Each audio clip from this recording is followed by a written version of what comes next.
Ang hindi lumingon sa pinanggalingan ay hindi makararating sa parorona. Walang Muslim, walang Kristiyano, at ano-ano pang reliyon. Sa Maynila, malaya lahat at welcome po kayo sa lungsod ng Maynila. There is an equal opportunity for each and every one. Your personal belief is yours, while your government is sensitive enough to address such industry and beliefs. Pero sa Maynila, pantay-pantay. Kaya itong mga kapatid natin Muslim, totoo rin po sinabi ni Secretary Roque, mas marami pa tayo sa Saudi in terms of population. And as you can see, I think out of Mindanao, Maynila na yata may pinakamalaking populasyon ng mga kapatid nating Muslim. So, to our brothers and sisters there who wanted to take the opportunity of growing market in the city of Manila and growing industry to the world, $1 trillion industry, in our own little way, I encourage you guys, and I want to send a message, you're always welcome to the city of Manila. You can live here, you can sell your product here, and in our own little way, as like what the directives given to us a few minutes ago by Secretary Roque, na ang Maynila ay makibahagi sa ginagawang programa ng DTI na makatulong ang local government unit in accrediting those body ay gagawin po namin. Didirektahan ko po si Levi Pacundo na kung po pwede makipagtulungan sa DTI.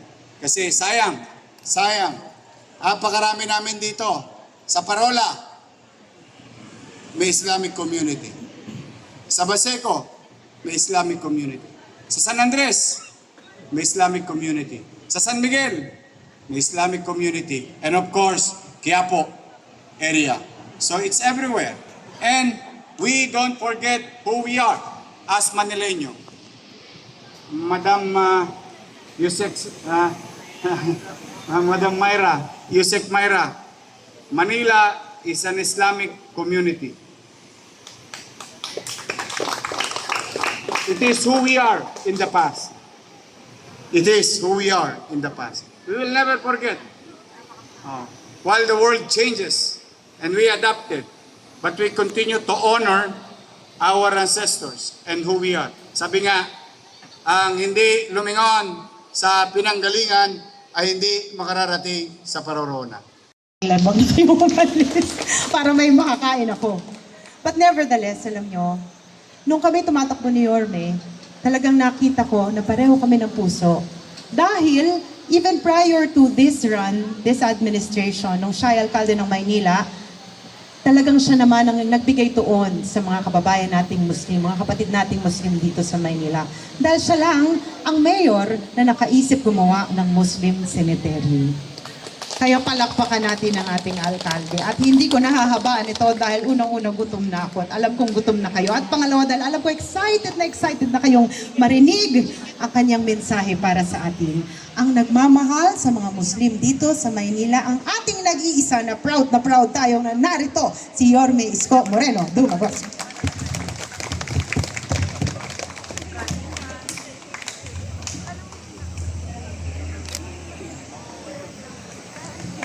Upo po kayo.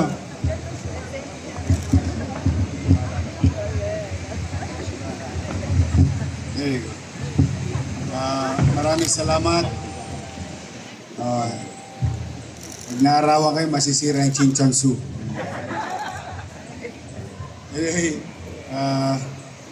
maraming salamat sa ating Vice Mayor. Palakpakan natin, Vice Mayor Chi Atienza. To our special guest, big time talaga Maynila. Okay, birihin mo isang secretary at isang undersecretary at tumungo dito sa ating mumunting event, no? And because this will be the start of everything with regard to the halal industry. And I'm very happy and proud to say that everything starts at kilometer zero. Because Manila is the kilometer zero. From here, we go everywhere.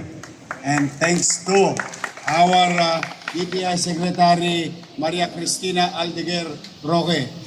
At shout out sa mga batang 80s. Nanonood ba kayo ng mga TV show, noon time show, noong araw? Alam niyo yung Aldeguer Sisters. Oh, sila po yon. Pamilya po nila yon. Lagi ninyong kinakahangan. Sana, Secretary, makita natin yung sample mamaya. It runs in the blood.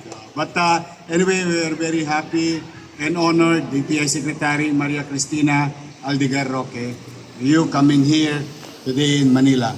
And of course, our Undersecretary of Tourism, Yusek Maria Paz B. Abubakar. Ma'am. To the Department of Tourism, Halal Tourism and Muslim Concern Office, at particular na sa ating DTI rin, Mr. Rajia. No? Sir, welcome. Lahat to the DTI family who are here and tourism family, department heads, particular na our Manila Muslim Affairs, Director Matunding, at ating mga konsihal na nandito. Tumayo naman kit, makita yung mga konsihal natin. Well, again, to our co-workers and our visitors, let me remind you, remind each other. During my first term, while we celebrate today the Halal Festival, noong 2019 to 2022, if you remember, I asked the people of Mindanao to bring their goods, agricultural products, halal food, and all other agricultural supply dito sa Maynila. Kung maalala niyo yung Mindanao food caravan natin na ginawa dito sa Cartilla. And that happened again. When I assume, ang laki ng kinita. But more than kinita, like the TTI's goal, through Secretary Roque, more than the kita, today is showing the ability and skills of any John Doe's and Mary, a Filipino entrepreneurship addressing such demand through their creativity. Ay nagkakaroon ng opportunity na makakilala sila ng direct nilang pwedeng supplyan. While it is true that it sold about in 5 days, if I'm not mistaken, with Director Levy Pacundo and Director Hison, that food caravan coming from Mindanao sold 7 million pesos in 5 days here in Cartilla. So we did it in the past. We did it also a few weeks ago or a few months ago in Manila. But today, in our own little way, with the support of the national government through Department of Tourism, DTI, at ang masipag naming maabilidad na direktor ng turismo ng Maynila na si Crystal Bagaching. Magsasama-sama kami at patuloy naming ipalalaganap two birds in one stone. Food tourism in the city of Manila. That is our goal because I do believe, particularly today's event, yung mga kapatid natin Muslim, ay tingnan nyo lang, pumunta kayo sa Quiapo. Ngayon, marami kayong makakainang malinis. Hindi lang ito pang Muslim. I would like to inform everyone, baka lang na nagugulat kayo. Hindi, ang halal pang Muslim. No, tama po Secretary Roque. Halal is a system. The food is the same. What they eat, we eat. It's just that there is a process as a matter of respect to their beliefs and way of life. Kaya naman dito sa Maynila, in our own little way, as your government. Sa Maynila, bagay, alam to ng mga kapatid natin Muslim. Kabisado nila to. Sa Maynila, walang bakla, walang tomboy. Walang mayaman, walang mahirap, walang middle class. Walang Muslim, walang Kristiyano, o ano-ano pang reliyon. Sa Maynila, malaya lahat at welcome po kayo sa lungsod ng Maynila. There is an equal opportunity for each and every one. Your personal belief is yours, while your government is sensitive enough to address such industry and beliefs. Pero sa Maynila, pantay-pantay. Kaya itong mga kapatid natin Muslim, totoo rin po sinabi ni Secretary Roque, mas marami pa tayo sa Saudi in terms of population. And as you can see, I think out of Mindanao, Maynila na yata may pinakamalaking populasyon ng mga kapatid nating Muslim. So, to our brothers and sisters there who wanted to take the opportunity of growing market in the city of Manila and growing industry to the world, a $1 trillion industry, in our own little way, I encourage you guys, and I want to send a message, you're always welcome to the city of Manila. You can live here, you can sell your product here, and in our own little way, as like what the directives given to us a few minutes ago by Secretary Roque, na ang Maynila ay makibahagi sa ginagawang programa ng DTI na makatulong ang local government unit in accrediting those body ay gagawin po namin. Didirektahan ko po si Levi Pacundo na kung po pwede makipagtulungan sa DTI. Kasi sayang, napakarami namin dito. Sa Parola, may Islamic community. Sa Baseco, may Islamic community. Sa San Andres, may Islamic community. Sa San Miguel, may Islamic community. And of course, Quiapo area. So it's everywhere. And we don't forget who we are as Manileño. Madam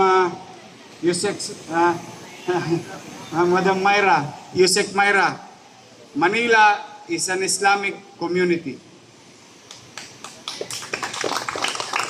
It is who we are in the past. It is who we are in the past. We will never forget. While the world changes and we adapted, but we continue to honor our ancestors and who we are. Sabi nga, ang hindi lumingon sa pinanggalingan ay hindi makararating sa parorona.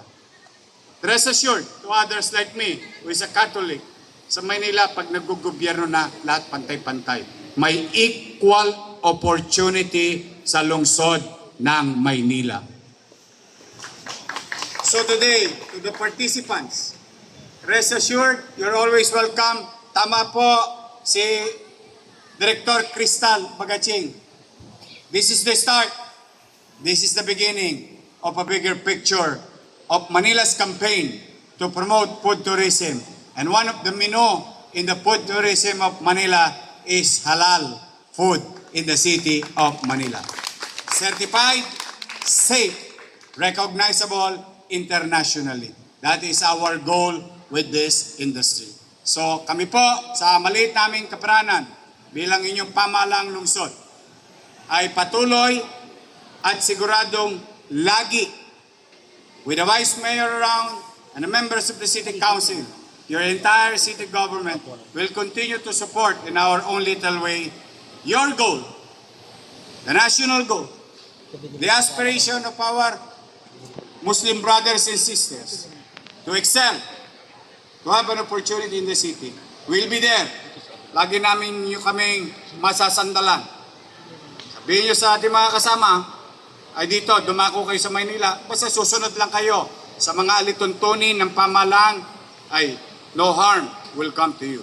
Manila is a big market. We have about 2 million nighttime population and about 3 million daytime population. That is huge. That is a great numbers and there will be an opportunity for each and every one of you.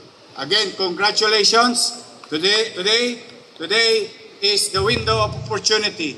And stating and saying, lagi kayong welcome sa lungsod ng Maynila. Magandang araw, pagpalain nawa kayo ng Kong May Kapal. Manila! Gusto ko lang dugtong, alam nyo ba ito? Mahalagang simbol sa mga kapatid nating Muslim. Tama ba? Oh, kung tayo in Manila, God first, sa kanila, one God. Same symbol, same belief. Tama ba? Sabi sa inyo, haraday history. Yeah. But anyway, again, to my fellow Muslim brothers and sisters, maraming salamat for trusting the city government of Manila. Magandang araw sa inyo. Maraming salamat po, kagalang-galang Francisco Isko Moreno Dumagoso. Sa pagkakataon pong ito, inaanyahan po natin ang